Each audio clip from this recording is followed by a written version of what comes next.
चल रहा था रीति काल के रीति सिद्ध काव्य धारा से जुड़े हुए कवि बिहारी लाल।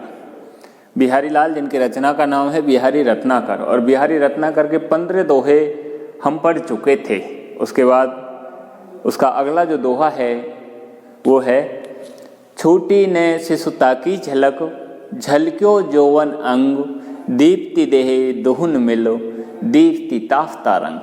देखिए अगला 16 दोहा है उनका, और इस दोहे में नायिका की कोई सखी है जो नायक से उस नायिका की अवस्था के बारे में बता रही है। नायिका की अवस्था के मामले में बता रही है कि नायिका की जो अवस्था है वो व्यय संधि की है। व्यय संधि का मतलब है 2 उम्रों में संधि हो रही है, मेल हो रहा है। 2 उम्र कौन कौन सी? एक तो बालपन और दूसरी युवावस्था। तो बालपन और युवावस्था दोनों के उस मिश्रित उस अवस्था का वर्णन करते हुए वो नायक के समक्ष कह रही है, नायिका की सखी देखिए क्या कह रही है। वो कह रही है, छूटी ने शिशुता की झलक, कि नायिका के शरीर पर अभी शिशुता की जो झलक है वो भी नहीं छूट पाई है। अर्थात नायिका के शरीर पर अभी शिशुता यानी बालपन के जो लक्षण है वो भी झलक रहे हैं, वो भी उसमें प्रकट हो रहे हैं। और झलक्यो जौवन अंग, और एक तरफ उसमें युवावस्था के जो लक्षण हैं, युवावस्था के जो लक्षण है वो भी उसके अंगों में झलकने लग गए हैं। आगे सम, अर्थात एक तरफ तो नायिका के जो शरीर है उसमें से बालपन के जो लक्षण है, बालपन की जो झलक है वो अभी पूर्ण रूप से छूट नहीं पाई है। उसमें से शिशुता के लक्षण दिखाई दे रहे हैं, बालपन के लक्षण दिखाई दे रहे हैं, बचपन के या बचपना दिखाई दे रहा है। और दूसरी तरफ उसके शारीरिक जो अंग हैं उनमें युवावस्था के लक्षण प्रकट होने लग गए हैं। दीप्ति देहे दुहुन मिल, अब देखिए नायिका कह रही है नायक से, दीप्ति यानी चमक रही है उसकी देह, दुहुन मिल, इन दोनों अवस्थाओं के उन लक्षणों के मेल होने से उसकी जो देह है वो उसी तरह प्रकाशित हो रही है जिस तरह दीप्ति ताफ्ता रंग, जिस तरह प्रकाशित होता रहता है धूप छाई रंग। ताफ्ता रंग, ताफ्ता रंग का मतलब होता है धूप छाई रंग। जिस तरह धूप छाई रंग है वो अलग अलग तरह से प्रकाशित होता रहता है, उसी तरह उस नायिका का जो शरीर है, नायिका का जो शरीर है वो भी इस तरह उन 2 अवस्थाओं के मिश्रण होने से, 2 अवस्थाओं के लक्षण झलकने से वो भी इस तरह धूप छाई रंग की तरह प्रकाशित हो रही है। उसकी जो शारीरिक क्रांति, उसकी शरीर की शोभा। आ गया सर? तो इस तरह वो नायिका की उस शारीरिक उस सौंदर्य का वर्णन करते हुए जिसमें 2 अवस्थाओं के लक्षण झलक रहे हैं, 2 अवस्थाओं के लक्षण प्रकट हो रहे हैं, ऐसी उस अवस्था का वर्णन करते हुए उसके उस शारीरिक सौंदर्य का वर्णन नायक के समक्ष कर रही है। अब देखिए इस दोहे में कवि ने ताफ्ता रंग का वर्णन किया है। ताफ्ता रंग ये अरबी फारसी का शब्द है, जिसमें जैसे हमारे जो चारपाई होती है उस चारपाई में जैसे हम जो निवार होती है उस निवार को हम 2 तरह से उसमें पिरोते हैं। एक तरफ लंबी तरफ से उसको तो बोलते हैं ताना, एक तरफ जो आड़ी तरफ से मिड़ोते हैं उसको बोलते हैं बाना। तो ताना अलग कलर का हो और बाना अलग कलर का हो, दोनों का जो मिक्सचर होता है वो ताफ्ता रंग कहलाता है अरबी फारसी में। अब ऐसा दोनों का जो मिश्रित जो कलर होता है, ताना और बाने का जो मिश्रित कलर होता है वो ताफ्ता रंग कहलाता है। तो इसी तरह उसका मिश्रित स्वरूप है नायिका का जो शरीर है। उस नायिका के उस शरीर में भी 2 अवस्थाएं हैं। एक तरफ उसमें शिशुता बालपन के लक्षण है, दूसरी तरफ उसके शारीरिक जो अंग है उसमें युवावस्था के लक्षण प्रकट हो रहे हैं। इस तरह उन दोनों लक्षणों के, 2 अवस्थाओं के उन लक्षणों के प्रकट होने से नायिका का जो शरीर है वो इस तरह से प्रकाशित हो रहा है जिस तरह से मानो उसमें धूप छाई रंग या ताफ्ता रंग है वो प्रकाशित हो रहा हो। आ गया समझे? तो देखिए यहाँ पर दे की आवृत्ति हो रही है तो अनुप्रास अलंकार है, और ताफ्ता रंग है इसमें इन्होंने अर्थांतर नाश भी किया है, और नायिका के शारीरिक सौंदर्य का वर्णन है नायक के समक्ष, ब्रजभाषा का प्रयोग है। अगला दोहा देखिए बिहारी जी का, तंत्री नाद कवित्र रस, सरस राग रतिरंग, अन बूढ़े बूढ़े तेरे, जे बूढ़े सब अंग। देखिए बिहारी जी कह रहे हैं, बिहारी जी का कथन है इस दोहे में, और वो समझाते हुए कह रहे हैं। देखिए क्या कह रहे हैं, तंत्री नाद, तंत्री नाद का मतलब होता है, तंत्री का मतलब होता है यहाँ वीणा से, नाद का मतलब स्वर, कि वीणा का स्वर आपने देखा होगा, कोई भी ऐसा स्वर होता है, वीणा का स्वर है, उसमें व्यक्ति है वो विभोर हो जाता है, आत्मविभोर हो जाता है, अपने आप को भूल जाता है। तो तंत्री नाद कवित्र रस, उसी तरह कविता का रस होता है, कविता का आनंद होता है। तंत्री नाद कवित्र रस, सरस राग रतिरंग, सरस राग, सरस राग का मतलब होता है कि सरस आनंद से युक्त कोई वार्तालाप होता है, आनंद से युक्त कोई इस तरह का वार्तालाप होता है तो वो, और रति रंग का मतलब होता है प्रेम का रंग। तो ये चार चीजें होती है, एक तो वीणा का स्वर, एक कविता का रस, एक मधुर वार्तालाप और एक प्रेम का रंग। इन चारों में अनबूढ़े जो अनबूढ़े रह गए, अर्थात जो इनमें बूढ़ नहीं पाए हैं, वो आज भी सांसारिक विषय वासनाओं में डूब रहे हैं, सांसारिक विषय वासना या सांसारिक कष्ट भोग रहे हैं। अर्थात जो पूर्ण रूप से कविता के रस, वीणा का स्वर, मधुर वार्तालाप और प्रेम के रंग में जो पूर्ण रूप से नहीं डूबे हैं, वो आज भी बूढ़े सांसारिक विषय वासना में डूब रहे हैं। तिरे जे बूढ़े अंग, तिरे और तिर गए हैं वे जे बूढ़े अंग, जो सब संपूर्ण अंगों सहित उसमें डूब चुके हैं, अर्थात जो सर्वांग रूप से उसमें डूब चुके हैं, ऐसे वो व्यक्ति तिर गए हैं, उनका उद्धार हो गया है। तो देखिए यहाँ कवि बता रहे हैं बिहारी जी, वो कह रहे हैं कि वीणा का स्वर, कविता का रस, मधुर वार्तालाप और प्रेम का रंग, ये चार चीजें ऐसी है जिनमें जो कोई व्यक्ति सर्वांग डूब चुका है, सभी अंगों सहित जो इसमें डूब चुका है, उसका उद्धार हो चुका है। और जो इसमें नहीं डूबा है, वो आज भी सांसारिक विषय वासनाओं में डूब रहा है, सांसारिक विषय वासनाओं में भटक रहा है, कष्ट पा रहा है। आ गया समझ?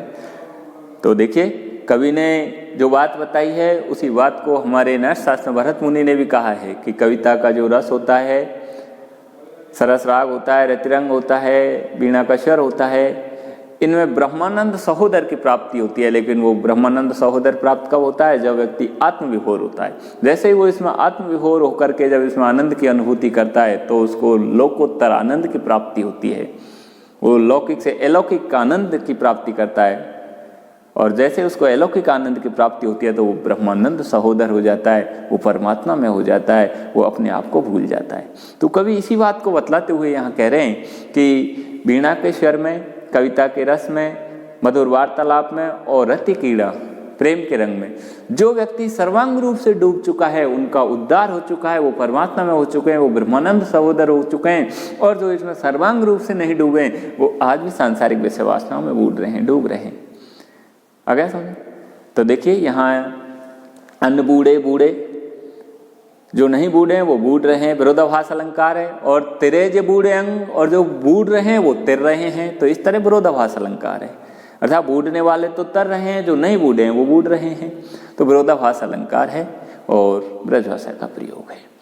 अगला देखिए, अगला दोहा है बिहारी जी का, वो है सहज सचेकन श्याम रुचि सुचि सुगंध सुकुमार गन तनु मन पथ अपथ लखि बिखरे सुधरे बाल। देखिए ये जो कथन है वो नायिका की किसी सखी से कहा जा रहा है और नायक का कथन है। नायक का कथन है, वो नायिका के बालों के श्रृंगार को जैसे ही वो देख लेता है, तो बालों के उस सौंदर्य को देख करके, बालों के उस श्रृंगारिक शोभा को देख करके, और नायक की क्या स्थिति हो जाती है, नायक की क्या दशा हो जाती है, उसका वर्णन वो नायिका की किसी सखी से करता हुआ कह रहा है। देखिए वो क्या कह रहा है, सहज सचिकन, कि नायिका के जो बाल हैं वो सहज यानी स्वाभाविक रूप से ही सचिकन चिकने हैं। श्याम रुचि, काले हैं, रुचि रुचिकर हैं, सुचि सुगंध सुकुमार, सुचि पवित्र हैं, सुगंध से युक्त हैं, और सुकुमार सुकोमल हैं। अब देखिए सहसे की आवृत्ति हो रही है, अनुप्रास अलंकार है। तो नायिका के उन बालों के उस सौंदर्य का वर्णन करते हुए नायक कह रहा है नायिका की सखी से कि नायिका के जो बाल हैं वो स्वाभाविक रूप से ही चिकने हैं, काले हैं, रुचिकर हैं, पवित्र हैं, सुगंध से युक्त हैं और सुकोमल हैं। ऐसे उन बिखरे सुथरे बाल, इस तरह के उन बिखरे और सुधरे हुए बालों को जब मैं लखियानी देख लेता हूँ, तो गन तन मन पथ अपथ, तब फिर मेरा जो मन है वो गणत नहीं, गिन नहीं पाता है, निर्णय नहीं कर पाता है किसका, पथ अपथ, क्या अच्छा मार्ग है और क्या बुरा मार्ग है, अपथ।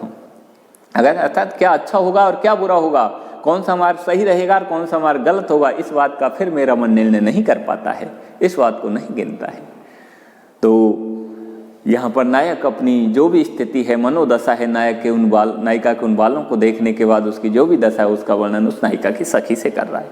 वो कह रहा है नायिका के इस तरह के स्वाभाविक उन चिकने, काले, रुचिकर सुगंध से युक्त तो पवित्र और सुकुमार उन बिखरे सुथरे वालों को जब मैं देख लेता हूँ तो उनको देखने के बाद मेरा जो मन है वो क्या अच्छा होगा और क्या बुरा होगा इस बात का निर्णय नहीं कर पाता है, अर्थात वो पूर्ण रूप से उसके प्रति आकृष्ट हो जाता है। तो अपने मन की जो भी दशा है नायिका के उन वालों को देखने के बाद नायक की, उसका वो स्पष्ट वर्णन अपनी उस वाणी के माध्यम से उस सखी से कह रहा है।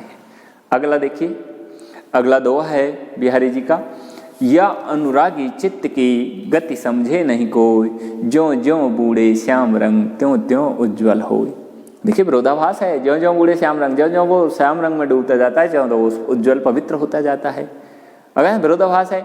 और भक्ति संबंधी दोहा है, बिहारी जी कह रहे हैं, क्या कह रहे हैं, या अनुरागी चित्त की, कि मेरे इस प्रेमिल इस हृदय की इस मन की गति समझे नहीं कोई, इसकी जो व्यवहार है इसकी जो लीला है उसको कोई नहीं समझ पाता। अर्थात मेरा जो प्रेमिल मन है जो भगवान श्री कृष्ण के प्रेम में जो विभोर हो चुका है, ऐसे उस प्रेमिल मन की जो दशा है उसकी जो लीला है उसका जो व्यवहार है उसको कोई नहीं समझ पाता। ज्यों ज्यों बूढ़े श्याम रंग, ये ज्यों ज्यों उस भगवान श्री कृष्ण के प्रेम रूपी रंग में डूबता जाता है त्यों त्यों उज्ज्वल हो, त्यों त्यों ये उज्ज्वल होता जाता है, पवित्र होता जाता है। अगर भक्ति संबंधी दोहा है, भगवान श्री कृष्ण के प्रति बिहारी जी का जो भी प्रेम है उस प्रेम की वो बातें बतलाते हुए कह रहे हैं कि यह अनुरागी चित्त की, कि मेरे इस अनुरागी इस प्रेमिल इस मन की गति समझे नहीं कोई, इसकी इस गति को इसके इस व्यवहार को कोई नहीं समझ सकता। ज्यों ज्यों बूढ़े श्याम रंगे, जैसे जैसे उस भगवान श्री कृष्ण के प्रेम में डूबता जाता है त्यों त्यों उज्ज्वल हो, वैसे वैसे ये और पवित्र में होता जाता है और भी ये उज्ज्वल होता जाता है, प्रकाशित होता जाता है। अगर विरोधाभास अलंकार है और भक्ति संबंधी दोहा है बिहारी जी का। अगला देखिए, अगला दोहा है बिहारी जी का, बड़े न हुजे गुणन बिनु बिरद बढ़ाई पाए, कहत धतूरे सो कनको गहनो गडो न जाए। देखिए, बड़े न हुजे गुणन बिनु बिरद बढ़ाई पाए, व्यवय की आवृत्ति हो रही है तो अनुप्रास अलंकार तो है ही।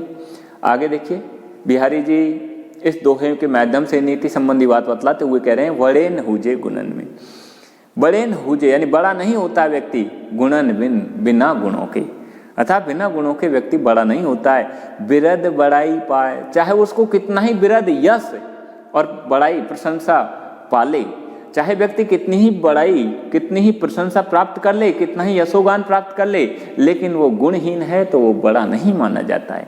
बड़े न हुजे गुणन बिन बिरद बड़ाई पाए, कि गुणों के बिना व्यक्ति बड़ा नहीं होता है, चाहे उसको कितनी ही बिरद का मतलब है यश प्रसिद्धि प्रशंसा बड़ाई कितनी ही उसको मिल जाए, लेकिन वो गुणहीन है तो वो बड़ा नहीं हो सकता। आगे वो दृष्टांत देते हुए कह रहे हैं, कहत धतूरे सो कनक, जिस तरह धतूरे को सभी लोग सोना कहते हैं, कहत धतूरे सो कनक गहनो गढ़ो न जाए, लेकिन उससे गहना नहीं गढ़ा जा सकता। क्यों? क्योंकि उसमें गहने के गुण नहीं है, नाम ही तो है उसका। धतूरे का नाम चाहे सोना रख दिया जाए, लेकिन उसमें सोने के गुण थोड़ी है, गुण नहीं आ सकते उसमें, उसे गहना नहीं गढ़ा जा सकता। तो इसी तरह वो बिहारी जी कह रहे हैं, धतूरे का दृष्टांत देते हुए कह रहे हैं, क्या कह रहे हैं, कह धतूरे सो कनक, जिस तरह धतूरे को सभी लोग सोना कहते हैं, लेकिन गहना गढ़ा जाए, लेकिन उससे गहना नहीं गढ़ा जा सकता है, क्योंकि उसमें सोने के लक्षण नहीं है, सोने के गुण नहीं है। तो इसी तरह बिना गुणों के व्यक्ति बड़ा नहीं हो सकता है, चाहे उसको कितना ही यश मिल जाए, कितना ही बड़ा नाम मिल जाए। इस तरह यहाँ इस दोहे के माध्यम से बिहारी जी अपनी नीति संबंधी बातें बतला रहे हैं। अगली बात, अगला जो उदाहरण है, अगला जो दोहा है बिहारी जी का वो देखिए, तजु तीरथ हरि राधिका तन दुतिकर अनुराग, जिहि ब्रज केलि निकुंज मगो पग पग होत प्रयाग। देखिए, ये भी भक्ति संबंधी दोहा है बिहारी जी का, और भक्ति से जुड़ा हुआ होने के कारण वो अपने मन को संबोधित करते हुए कह रहे हैं, तज तीरथ, कि हे मेरे मन, ये तीर्थ यात्रा, ये जितने भी जो धार्मिक स्थल है इनको तू त्याग दे। तज तीरथ, और क्या कर, हरि राधिका तन दुतिकर अनुराग, भगवान श्री कृष्ण और राधा के उस प्रकाशवान उस शरीर से तू प्रेम कर। अर्थात तू तीर्थ व्रत उपवास जितने भी जो धार्मिक स्थल हैं इनको तू त्याग दे, और भगवान श्री कृष्ण और राधिका के उस प्रकाशित चमकवान प्रकाशवान उस शरीर से तू प्रेम कर। जिहि ब्रज के निकुंज मगो, पग पग होत प्रयाग। जिहि ब्रज केली, जिसने ब्रज में विभिन्न प्रकार की केली करके, विभिन्न प्रकार की क्रीड़ाएं करके, निकुंज मग, वहां के बाग बगीचों में, वहां के रास्तों में, पग पग होत प्रयाग, पग पग पे प्रयागराज जैसा तीर्थ स्थल बना दिया। अर्थात जिसने ब्रज में विभिन्न प्रकार की क्रीड़ाएं करके वहां के बाग बगीचों में, वहां के रास्तों में पग पग पे प्रयाग बना दिया, ऐसे उस भगवान श्री कृष्ण और उस राधिका के उस प्रकाशवान शरीर से तू प्रेम कर। इस तरह वो अपने मन को संबोधित करते हुए कह रहे हैं। भक्ति संबंधी दोहा है बिहारी जी का, और अपने मन को संबोधित करते हुए कह रहे हैं वो, तज तीरथ हरि राधिका तन दुति कर अनुराग, कि हे मेरे मन, इन तीर्थ स्थलों को, इन धार्मिक स्थलों को तू त्याग दे, और हरि राधिका तन दुति कर अनुराग, और तू भगवान श्री कृष्ण और राधिका के उस प्रकाशवान शरीर से, तन दुति का मतलब है, दुति यानी प्रकाशवान, तन यानी शरीर, उसके उन प्रकाशवान शरीर से तू प्रेम कर।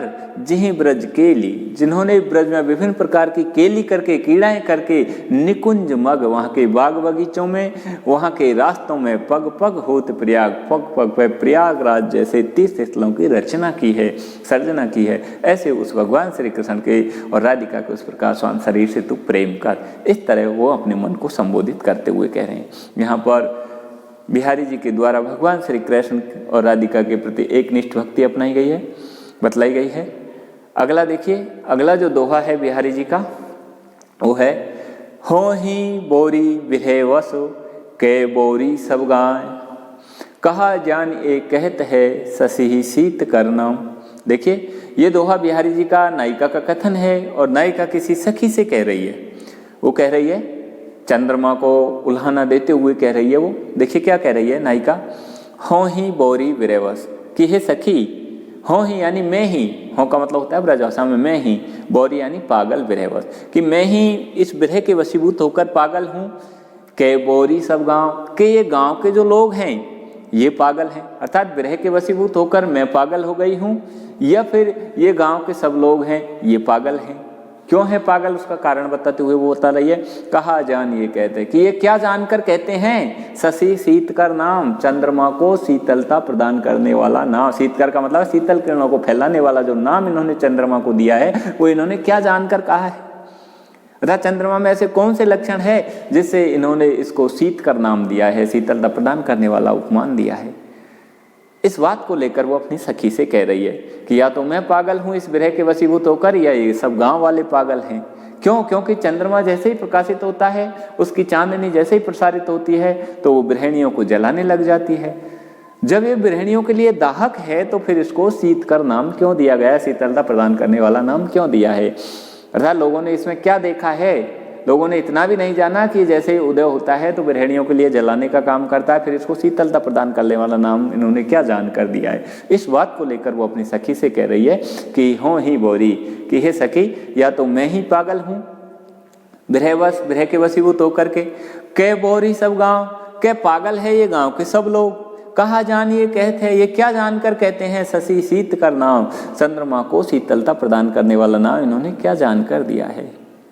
अर्थात ये तो जैसे उदय होता है गृहिणियों के लिए जलाने का काम करता है, फिर इसको शीतलता प्रदान करने वाला नाम इन्होंने क्या जान कर दिया है। इस तरह की बात वो अपनी सखी से कह रही है। अब देखिए इसमें विशेष है कि आवृत्ति हो रही है, प्रथम पंक्ति उसमें है कि आवृत्ति हो रही है, तो वहाँ भी इसमें अनुप्रास अलंकार है, और चंद्रमा को इसमें के माध्यम से सखी है वो उल्हाना दे रही है।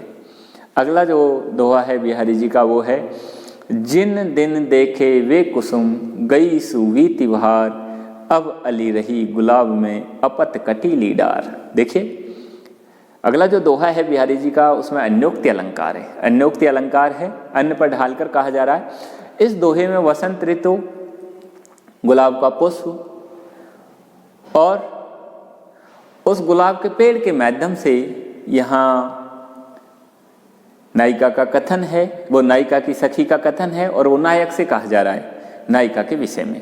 देखिए वो क्या कह रही है, नायिका की कोई सखी है जो नायक से कह रही है नायिका के विषय में, जिन दिन देखे वे कुसुम, जिन दिन देखे वे कुसुम गई सुवीति बहार, अब अली रही गुलाब में। कि हे अली, हे भौरे रूपी नायक, जिन दिन देखे वे कुसुम, कि तूने वसंत ऋतु के समय में जिस गुलाब के जिस पेड़ में तूने वसंत ऋतु के समय में जो पुष्प देखे थे, जिसमें पुष्प है वो चमकता रहता था, सुगंध बिखेरता रहता था, ऐसा वो पुष्प तूने जिस दिन देखे थे, जिस वसंत ऋतु में देखे थे, गई सुवीत बहार, वो वसंत ऋतु है, उसकी जो बहार है, उसकी जो चमक है, उसकी जो इस तरह के जो सुशोभित करने वाले जो अच्छे दिन हैं वो अब बीत गए हैं, व्यतीत हो चुकी है। अब अली रही गुलाब में, हे भौरे रूपी नायक, अब तो इस गुलाब में क्या रह गया, अपत कटीली डार, अब तो पत्तेहीन केवल कांटों की डार रह गई है। अर्थात जो वसंत ऋतु जो इस गुलाब के उस पेड़ में जो पुष्प को खिलाती रहती थी, सुगंध बिखेरती रहती थी, ऐसी वो बहार अब बीत चुकी है, ऐसे वो दिन जा चुके हैं। अब तो हे भौरे इसमें, इस गुलाब के पुष्प में केवल पत्तों से रहित कांटों की डार रह गई है। वसंत ऋतु व्यतीत होने के बाद आपने देखा होगा कि गुलाब का जो पेड़ होता है उसमें से जो पुष्प हैं वो झड़ जाते हैं, पत्ते हैं वो झड़ जाते हैं, केवल कांटों की डाल रह जाती है। अब देखिए इस वसंत ऋतु और इस गुलाब के पेड़ और इस भौरे के माध्यम से यहाँ अन्योक्ति अलंकार है। यहाँ नायिका की जो सखी है वो नायक से कह रही है, नायक यहाँ भौरा है और नायिका है वो यहाँ गुलाब का पेड़ है। उस गुलाब के उस पेड़ के माध्यम से, उस नायिका के माध्यम से भौरे रूपी नायक को नायिका की सखी कह रही है। देखिए क्या कह रही है, जिन दिन देखे वे कुसुम, कि हे भौरे रूपी नायक, तूने इस नायिका के शरीर रूपी इस पेड़ में, गुलाब के पेड़ रूपी शरीर में जो कुसुम देखे थे, जो शारीरिक सौंदर्य के जो लक्षण देखे थे, युवा अवस्था में जो शारीरिक सौंदर्य के जो लक्षण देखे थे, गई सुबीत बहार, ऐसे वो लक्षण, ऐसे वो शारीरिक सौंदर्य है, उसकी जो चमक है, उसकी जो इस तरह की जो बहार है वो अब बीत चुकी है। अब अली रही गुलाम अपत कटीला, हे अली, हे भौरे रूपी नायक, अब इस गुलाम में, अब इस नायिका के इस शरीर में रही अपत कटीली डार, अब तो केवल पत्तों से रहित, केवल कांटों की डार रह गई है। पत्तों से रहित का मतलब है कि इसमें जो सुंदरता के जो उपमान है, सौंदर्य के जो उपासक हैं, उनसे रहित, सौंदर्य के उपमानों से रहित, केवल कांटों की डार रूपी हड्डियां शेष रह गई है। अर्थात ये विगलित अवस्था से जुड़ा हुआ है।